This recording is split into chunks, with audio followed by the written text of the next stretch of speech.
defense in the third quarter. You know, we missed some shots that we normally make, but all in all, they played pretty good defense in the third. As the shots didn't fall and then just continued to climb down, you guys get frustrated? It just looked like you guys got out of kilter. And I think for the most part we kept our composure.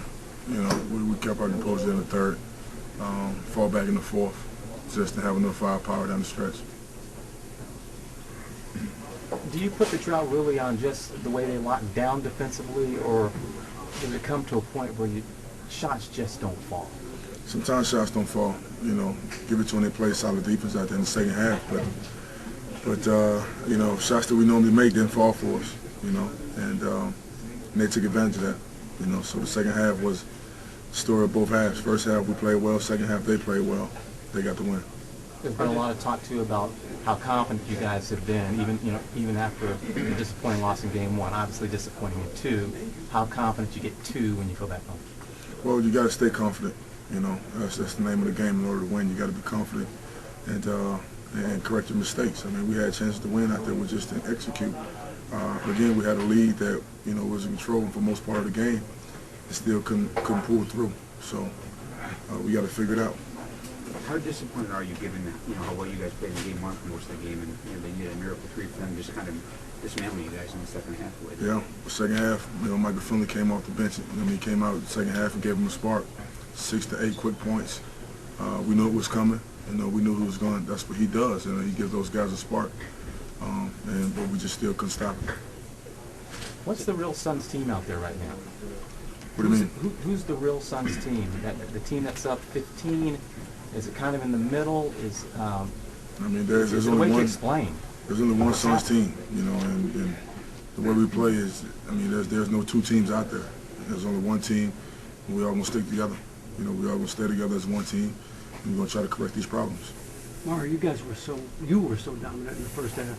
What did they do to get you off of your spots in the second half? Well, they definitely wanted to change shots. They altered shots. They definitely put more pressure on me. And I still had open looks. I still had great chances to score. It just didn't quite fall for me.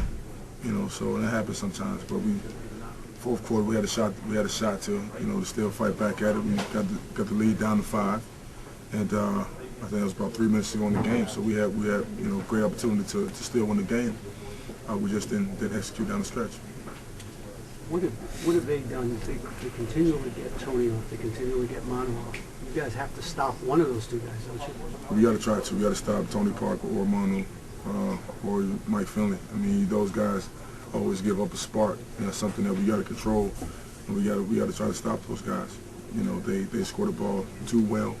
First half, the big 3 with Tim, Manu, and Tony Parker had 50 to 54 points.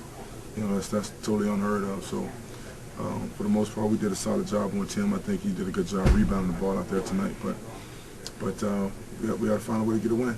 We're still confident. We still feel that we can do this thing, and we're gonna give it a shot. Where did this one get out of hand? Are you joking? Well, third quarter, obviously, but we had I guess an offensive meltdown in the third quarter, and scoring 11 points, some of which were on the hack and shack. So it wasn't a productive quarter for us offensively. We lost our rhythm, and it was obviously pivotal. Any idea how something like that happens after you guys were doing so well in the first half? No, I'm shaking my head. I don't know what happened there. I'm just going to give them credit. They played hard. They got stops. But for some reason, other reason, I feel like maybe we just panicked a little bit and lost our spacing and just weren't as smart as we needed to be. You guys have not been able to do anything with Parker and Ginobili the first 2 games. What is going on that they're able to just get to the paint, and do anything they want to? Well, we're staying back on them in the pick and rolls, and they're going in the paint and they're able to score over the bigs. So I don't know if we need to adjust, but we're sticking to the game plan, and they're just finishing on the bigs on the pick and roll. So I don't know. We'll have to look at it and adjust, or if that's what we want to give up in the grand scheme of what else is a possibility. You all were so confident coming into this series and thought this was a good matchup. Is that confidence shaken in any way after these 2 games? No, I mean, we had a bad quarter tonight, and we had a few bad plays, and then some incredible plays by them to lose game 1. So, we still got to feel confident going home. Obviously, it didn't bolster our confidence, but we'll regain it, and we'll feel good going into game 3. And, in the playoffs, 1 win can really change the momentum, so we're just going to come out and really protect our home court. First, let me comment that he is wearing golf shoes right now. I have a pair of them that actually have spikes on the bottom, and they're golf shoes.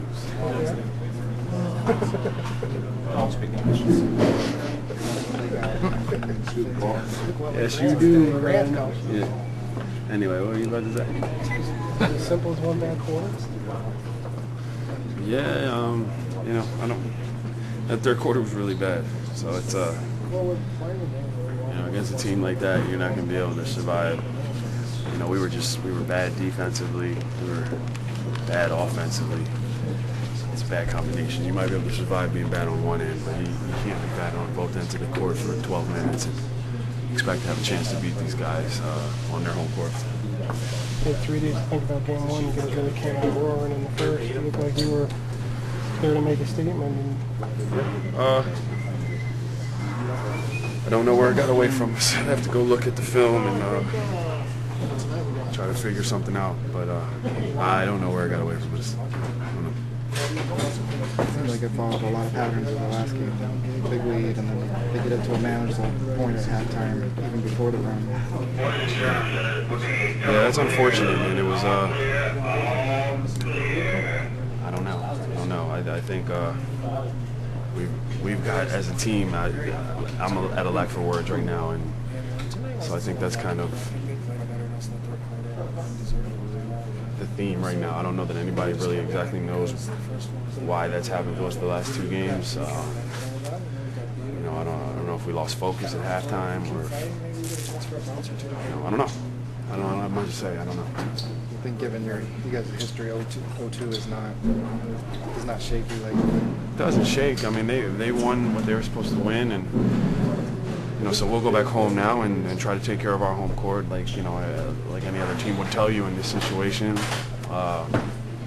It's unfortunate though. We had a chance to leave here with at least 1, and to go home at the end is a bit disappointing, but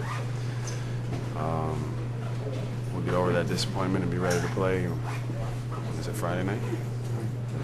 But they seem in the third determined to get somebody else going and run a lot of stuff for Finns and curls and screens and stuff. Yeah. They did, and they did it in the last game. And we won't. I mean, I don't know what to say about that. I don't. That's.